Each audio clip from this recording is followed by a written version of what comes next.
1960ల నాటి ఆంధ్రప్రదేశ్లోని కొల్లేరు ప్రాంతం గురించి మీరెప్పుడైనా విన్నారా?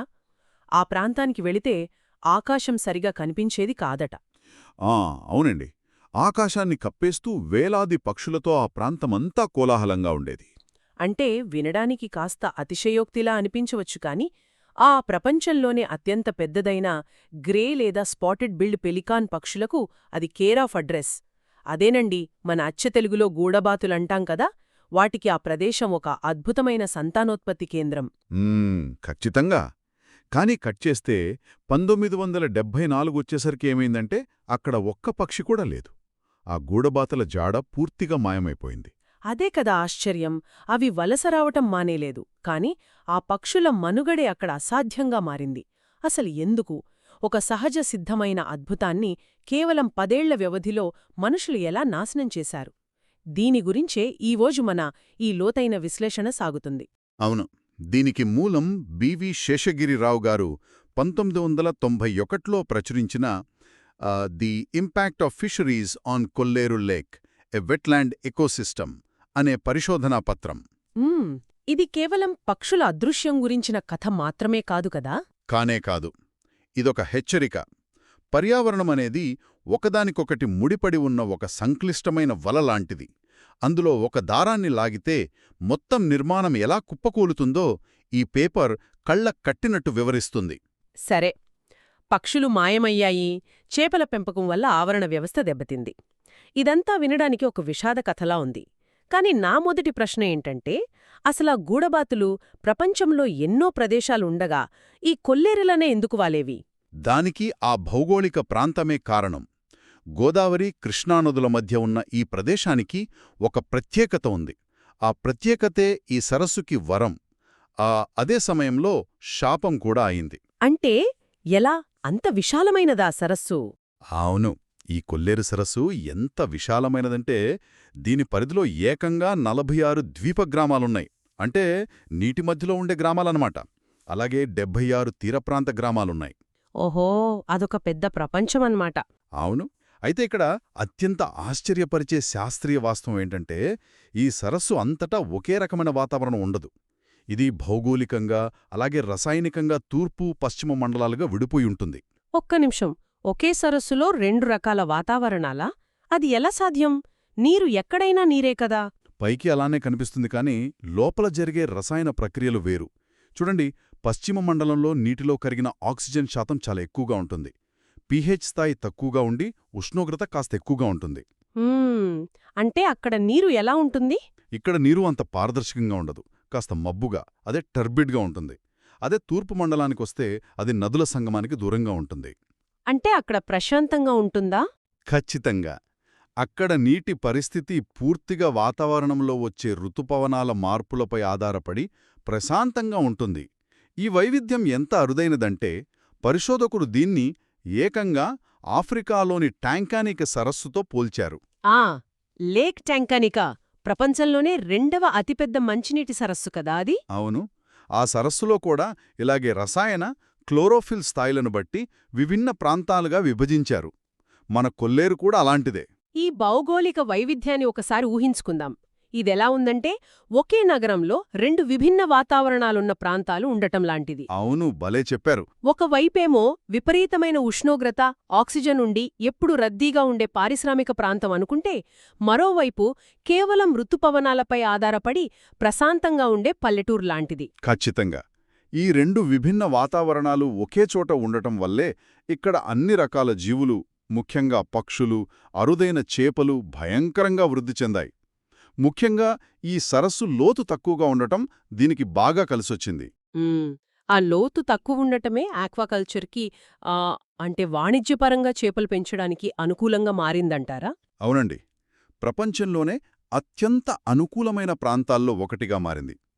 ఈ అనుకూలతను చూసే పరిశోధకులు ఇక్కడ జరిగిన ఆక్వాకల్చర్ విస్తరణను ఆక్వాప్లోజన్ అని ఒక ప్రత్యేకమైన పదంతో వర్ణించారు. ఆక్వాప్లోషన్ వినడానికేదో అణుబాంబు పేలుడులాగా ఉందే. అసలు ఈ ఆక్వాప్లోషన్ వెనుకున్న కథ ఏంటి? ప్రభుత్వ పథకాలు సాధారణంగా స్థానికుల బాగుకోసమే వస్తాయి కదా? నిజానికి 1977లో అప్పటి ఆంధ్రప్రదేశ్ ప్రభుత్వం మత్స్యకారుల కోసం ఒక మంచి పథకమే తెచ్చింది. మత్స్యకార సహకార సంఘాలను ఏర్పాటు చేసి ఒక్కో సంఘానికి 50 హెక్టార్ల చొప్పున సరస్సులో చెరువులు తవ్వుకోవడానికి కేటాయించింది. ఇది మంచి ప్రారంభమే కదా. మరి ఒక మంచి ఉద్దేశం ఇంత పెద్ద విధ్వంసానికి ఎలా దారితీసింది? ఏంటంటే ఆశించిన స్థాయిలో మత్స్యకారులు రాణించలేకపోవడంతో మెల్లగా ప్రైవేటు వ్యాపారులు ఈ రంగంలోకి ప్రవేశించారు. అక్కడ్నుండి ఈ ఆక్వాప్లోషన్ మొదలైంది. లాభాల కోసం వాళ్ళు చేసిన పని మామూలుది కాదు. అంటే స్థానికుల కోసం తెచ్చిన పథకం కాస్త కార్పొరేట్ స్థాయిలో మారిపోయిందన్నమాట. అసలు ఈ పేలుడు తీవ్రత ఎలా ఉందో అంకెలు చూస్తే భయం వేస్తోంది. అవును, 1982 నాటికి 2400 హెక్టార్లలో ఉన్న చేపల చెరువులు కేవలం రెండేళ్లలో అంటే 1984 నాటికి 3750 హెక్టార్లకు పెరిగిపోయాయి. బాబోయ్! సరస్సు ఎక్కడ పడితే అక్కడ కనీస ప్రణాళిక లేకుండా చెరువులు తవ్వేశారు కదా. దీనివల్ల వర్షాకాలంలో సహజంగా వెళ్లాల్సిన నీటి ప్రవాహానికి అడ్డుకట్టపడిపోయి ఉంటుంది.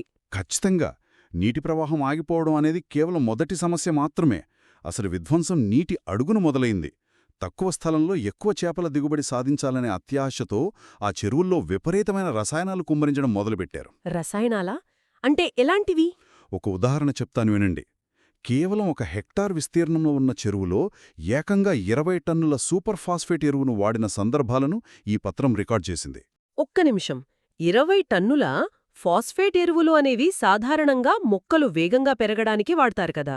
ఒక సరస్సులో ఆ స్థాయి ఎరువులు కుమ్మరించడం వల్ల ఆ నీటికేమవుతుంది? అది చేపలకే కదా ప్రమాదం. ఇక్కడే అసలు రసాయన శాస్త్రం దాగి ఉంది. మీరన్నట్టుగానే ఎరువులు పెరగడానికి సహాయపడతాయి. కాని నీటిలో ఎరువులు వేసినప్పుడు అవి అక్కడ ఉండే నాచు, ఆల్గే విపరీతంగా పెరగడానికి కారణమవుతాయి. దీన్నే యూట్రోఫికేషన్ అంటారు. యూట్రిఫికేషన్ అంటే ఈ నాచు ఎంతలా పెరుగుతుంది? ఎంతలా అంటే సరస్సు ఉపరితలం మొత్తాన్ని ఒక ఆకుపచ్చని దుప్పట్లా కప్పేస్తుంది. ఇక సూర్యరశ్మి లోపలికి వెళ్లే ఛాన్సే లేదు. అంటే సూర్యరశ్మి వెళ్లకపోతే లోపలుండే మొక్కలు చనిపోతాయి కదా. సరిగ్గా గ్రహించారు. ఆ తర్వాత నీటి పైభాగంలో ఉన్న నాచు కూడా చనిపోయి అడుగుకి చేరుకుంటుంది. ఈ చనిపోయిన నాచును, మొక్కలను కుల్లబెట్టడానికి బ్యాక్టీరియా రంగంలోకి దిగుతుంది. ఓహో, ఈ బ్యాక్టీరియా వల్ల ఆక్సిజన్ తగ్గిపోతుందా? అవును, ఆ కుళ్లబెట్టే ప్రక్రియ కోసం బ్యాక్టీరియాకు విపరీతమైన ఆక్సిజన్ అవసరం. సో అవి నీటిలో కరిగి ఉన్న ఆక్సిజన్ను మొత్తం లాగేసుకుంటాయి. అప్పుడు ఆ నీటిలో ఉండే చేపలకు ఊపిరాడక గిలవిలలాడి చనిపోతాయి. ఇది ఎరువుల వల్ల జరిగే ప్రాణనష్టం. బాబోయ్, ఇదొక చైన్ రియాక్షన్ లాగా ఉందే. ఎరువు వేస్తే నాచు పెరుగుతుంది, నాచు చనిపోతే బ్యాక్టీరియా వస్తుంది, బ్యాక్టీరియా వస్తే ఆక్సిజన్ పోతుంది. మరి పురుగుల మందుల పరిస్థితేంటి? ఆ పురుగుల మందుల వాడకం ఇంకా దారుణం.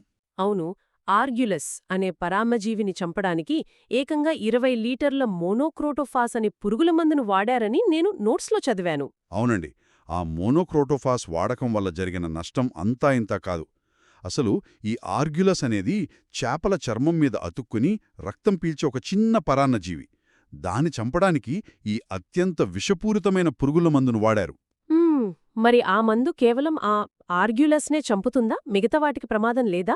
అదే కదా సమస్య. ఈ మందు కేవలం ఆర్గ్యులస్ను మాత్రమే చంపదు. సరస్సులో సహజంగా ఉండే ఆర్థ్రోపోడ్స్ అంటే చిన్న చిన్న కీటకాలు, పీతలు లాంటి ఎన్నో జీవులను కూడా సమూలంగా నాశనం చేసింది. సో ఒక పక్క ఆక్సిజన్ లేక ప్రాణాలు పోతున్నాయి, ఇంకో పక్క చిన్న చేపలకు, పక్షులకు ఆహారంగా ఉండే ప్రాణులను పురుగుల మందులతో చంపేశారు. అంటే మొత్తం ఫుడ్ చైన్ పునాదుల్నే కదిపేశారన్మాట. ఖచ్చితంగా. ఇదంతా ఒకెత్తైతే ఆ నీటిలోకి బయట నుండి తీసుకొచ్చిన విదేశీ జాతుల చేపలు చేసిన విధ్వంసం చదివితే నిజంగా కళ్ళు బైర్లు కమ్ముతాయి. అవును, ఆ ఆవరణ వ్యవస్థపై జరిగిన బయోలాజికల్ దాడది. 1952లో భారత జలాల్లోకి ఒక కొత్త రకం చేపన ప్రవేశపెట్టారు. దాని శాస్త్రీయ నామం ఓరియోక్రోమిస్ మొజంబికస్.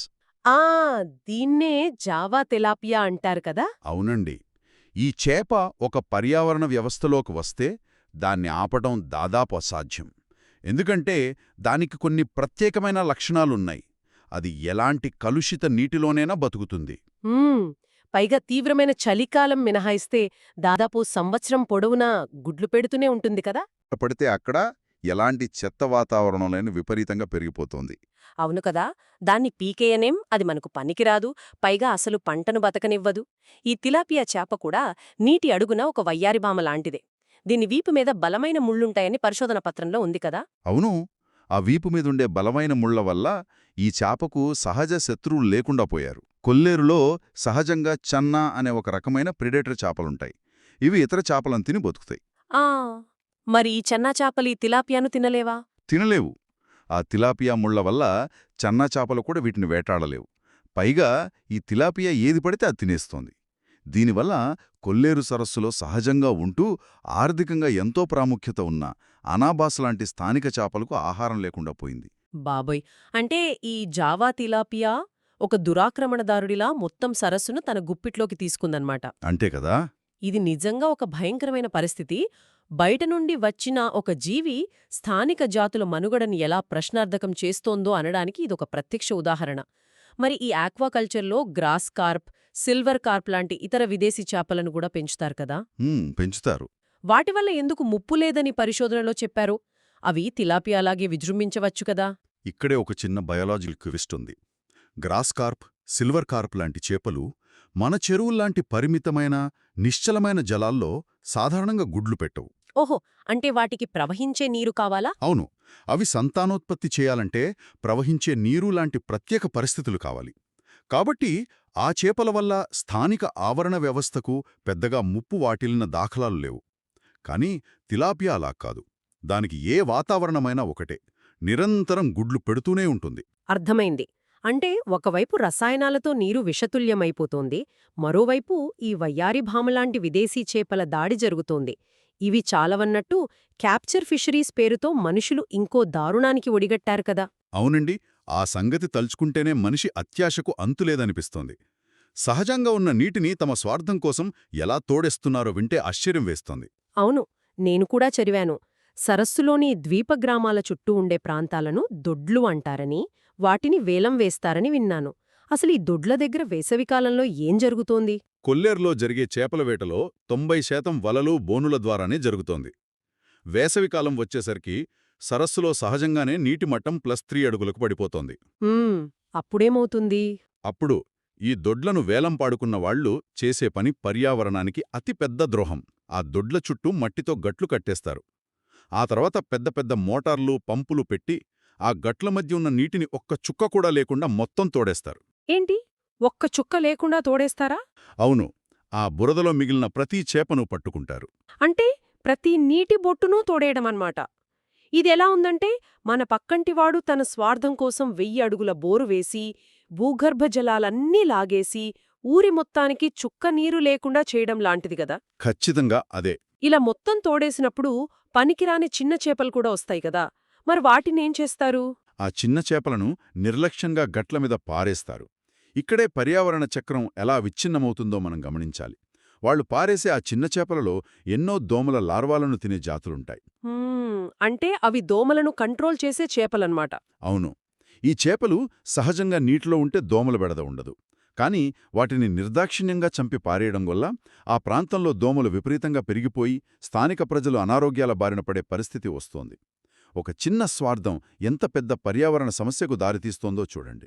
నిజమే. స్థానిక జాతుల వినాశనం గురించి మాట్లాడుతుంటే నాకు నోట్స్లో చదివిన ఒక వింతైన శాస్త్రీయ వాస్తవం గుర్తొస్తోంది. అదే గ్లోగర్స్ రూల్. ఇది విన్నప్పుడు నేను చాలా ఆశ్చర్యపోయాను. గ్లోగర్స్ రూల్? అవును, కొల్లేరు సరస్సులో దొరికే అనాబాస్ చేపలు ఇతర ప్రాంతాల్లో దొరికే అనాబాస్ చేపల కంటే భిన్నంగా ఉంటాయట కదా. ఎందుకలా? ఈ గ్లోగర్స్ రూల్ అనేది ఒక అద్భుతమైన జీవశాస్త్ర నియమం. ఉష్ణమండల ప్రాంతాల్లో, అంటే ఎక్కువ సూర్యరశ్మి, వేడి ఉండే ప్రాంతాల్లో నివసించే జంతువులు లేదా పక్షుల చర్మం, ఈకలు సాధారణంగా ముదురు రంగులో ఉంటాయని ఈ నియమం చెప్తుంది. ఓహో, అంటే ఆ పిగ్మెంటేషన్ డార్క్గా ఉంటుందన్నమాట. అవును, కొల్లేరులో దొరికే అనాబాస్ చేపల వీపు భాగం ఇతర ప్రాంతాల్లోని చేపల కంటే చాలా ముదురు రంగులో ఉంటుంది. శేషగిరిరావు గారు 1968లో చేసిన మరో పరిశోధనలో ఇది ఆ సరస్సులోకి చొచ్చుకుపోయే కాంతి ప్రభావం వల్ల జరిగుండొచ్చని సూచించారు. ఆ మబ్బుగా ఉండే నీటి వల్ల అన్నమాట. అవును, ఇదే లక్షణాన్నే అక్కడ దొరికే కార్ప్ చేపలలో కూడా గమనించారు.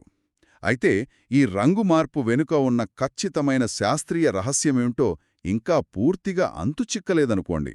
అంటే ఆ చేపలు ఆ ప్రత్యేకమైన మబ్బునీటికి, అక్కడి సూర్యరశ్మికి తగ్గట్టుగా తమను తాము వేలాది సంవత్సరాలుగా మార్చుకుంటూ వచ్చాయన్నమాట. ప్రకృతి అంత కష్టపడి ఒక అద్భుతమైన జీవిని తీర్చిదిద్దుతే మనం కొన్ని పదుల సంవత్సరాల్లో వాటిని నాశనం చేస్తున్నాం. ఎంత విషాదం కదా! ఇది ఖచ్చితంగా విషాదమే. కొల్లేరులో వాణిజ్యపరంగా పట్టుకునే వాటిలో 63 జాతుల చేపలున్నాయని పరిశోధనలో రికార్డ్ చేశారు. అందులో క్యాట్ఫిష్ జాతులు 29% ఉండగా కార్ప్స్ 23.1% ఉన్నాయి. ఈ పర్సెంటేజ్ వల్ల మనకర్థమయ్యేదేంటి? ఆసక్తికరమైన విషయమేంటంటే ఈ నిష్పత్తి అచ్చం మనుషులు కృత్రిమంగా నిర్మించిన నాగార్జునసాగర్ రిజర్వాయర్లో ఉండే చేపల నిష్పత్తిలాగానే ఉండటం. అంటే ఒక సహజ సిద్ధమైన సరస్సు మనుషుల జోక్యం వల్ల ఒక కృత్రిమ జలాశయంలాగా మారిపోయిందనడానికి ఇదొక నిదర్శనం. ఖచ్చితంగా. మరి ఇన్ని దారుణాలు కళ్ల ముందే కనిపిస్తున్నా, రసాయనాలతో నీరు కుళ్ళిపోతున్నా, పక్షులు మాయమవుతున్నా ఎందుకు ఎవరూ అడ్డుకోలేదు? దీని వెనుకున్న సామాజిక, రాజకీయ కోణమేంటి? ఎందుకంటే తప్పు జరుగుతుందని తెలిసి చూస్తూ ఊరుకునేంత అమాయకులు కారు కదా ఎవరు. ఇక్కడే మనమొక చేదు వాస్తవాన్ని జీర్ణించుకోవాలి.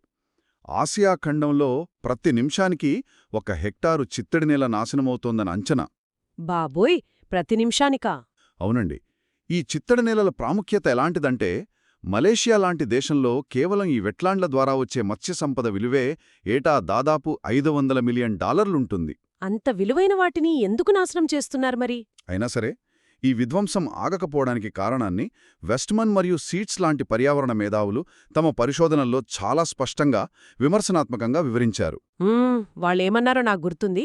రాజకీయ నాయకుల చూపు ఎప్పుడూ రాబోయే ఎన్నికల మీద, ఆ తక్షణ లాభాల మీదే ఉంటుంది. అలాగే వ్యాపారవేత్తల చూపు ఎప్పుడూ తక్షణ ఆర్థిక లాభాల మీదే ఉంటుంది అని వాళ్ళు అన్నారు కదా. అవును. అంటే 5 ఏళ్ల తర్వాత 10 ఏళ్ల తర్వాత పర్యావరణం ఏమైపోతుందో ఆలోచించే తీరిక, ఓపిక ఆ 2 వర్గాలకు లేవని సీట్స్ చాలా ఖచ్చితంగా చెప్పారు. నిజమే కదా. దానికి కొనసాగింపుగా వెస్ట్మన్ చెప్పిన ఇంకో ముఖ్యమైన పాయింట్ ఉంది. అదే ఎకోసిస్టమ్ సర్వీసెస్. అంటే ప్రకృతి మనకు ఉచితంగా చేసే సేవలు. ఒక చిత్తడి నేల లేదా సరస్సు ఉంటే అది వరదలను సహజంగా అదుపు చేస్తుంది. భూగర్భ జలాలను కూడా రీఛార్జ్ చేస్తుంది కదా. ఖచ్చితంగా. వాతావరణాన్ని చల్లగా ఉంచుతుంది. వందలాది పక్షులకు, ప్రాణులకు ఆశ్రయమిస్తుంది. ఈ నిశ్శబ్ద సేవలకు మనం వెలకట్టలేము.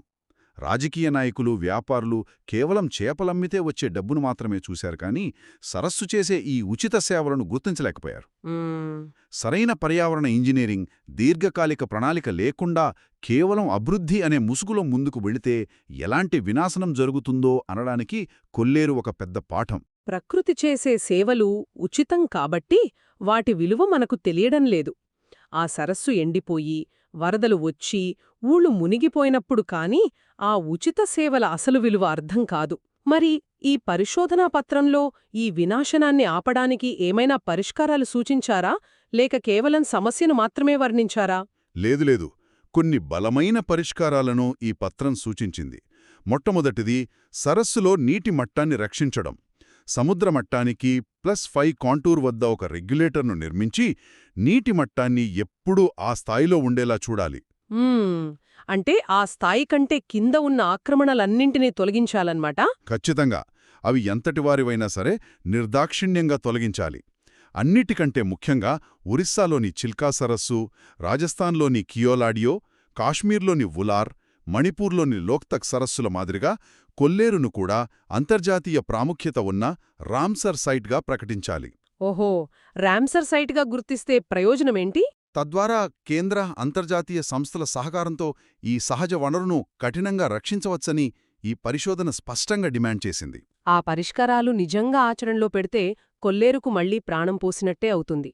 ఈ సుదీర్ఘమైన విశ్లేషణను మనమొకసారి సమీక్షించుకుంటే కొల్లేరు సరస్సు అనేది కేవలం నీరు నిండిన ఒక పల్లపు ప్రాంతం కాదు. అది 2 విభిన్న వాతావరణాల కలయికతో ఏర్పడిన ఒక ప్రాణదాత. అవును.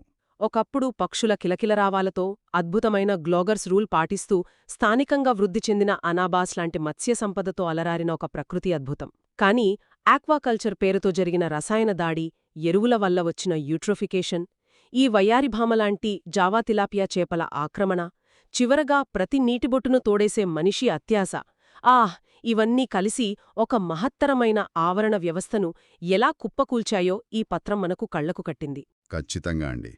భవిష్యత్ తరాల కోసం మనం ఒక ఆవరణ వ్యవస్థను ఎలా అర్థం చేసుకోవాలి, దాన్ని ఎలా కాపాడుకోవాలి అనేదానికి ఇదొక పెద్ద పాఠం. ప్రతి చిన్న ప్రాణి, ప్రతి నీటి బొట్టు ఆ గొలుసుగట్టి వ్యవస్థలో ఎంత ముఖ్యమైనదో మనం తెలుసుకోవాలి. నిజమే. అయితే ముగించే ముందు వింటున్న ప్రతి ఒక్కరూ ఒక ఆలోచన చెయ్యాలి. ఈ పరిశోధనా పత్రం 1991లో ప్రచురించబడింది. 1974 నాటికే అక్కడికి వచ్చే గూడబాతులు పూర్తిగా కనుమరుగయ్యాయి. 90వ దశకం నాటికే ఆ సరస్సు మనుగడ ప్రశ్నార్థకమైంది. మరి ఇన్నేళ్లు గడిచాక నేడు మన పరిస్థితి ఏంటి? అదే కదా అసలు ప్రశ్న. కొల్లేరు ఎక్కడో దూరాన ఉన్న ఒక సరస్సు మాత్రమే కాదుగదా. మన చుట్టూ, మన ఊళ్లల్లో ఉన్న చెరువులు, నదుల పరిస్థితి ఏమిటి అని మనం ప్రశ్నించుకోవాలి. ఆర్థిక లాభాల హోరులో, కాంక్రీట్ జంగిల్స్ విస్తరణలో, మన సొంత పెరటిలో సైతం కనుమరుగవుతున్న ఎన్నో సహజ వనరులను మనం చూసీ చూడనట్టు వదిలేస్తున్నామా? పక్కవాడు బోరువేసి నీళ్లు తోడేస్తున్నా, మన చెరువులు కాలుష్యంతో నిండిపోతున్నా మనకేమీ పట్టనట్టుంటున్నామా? అదృశ్యమవుతున్న పెలికన్ పక్షులు మన చుట్టూనే ఉంటే వాటిని మనం కాపాడుకోగలమా? మన అత్యాశతో మన భవిష్యత్తు పునాదులనే మనం తవ్వుకుంటున్నామా? ఒక్కసారి ఆలోచించండి. సెలవు.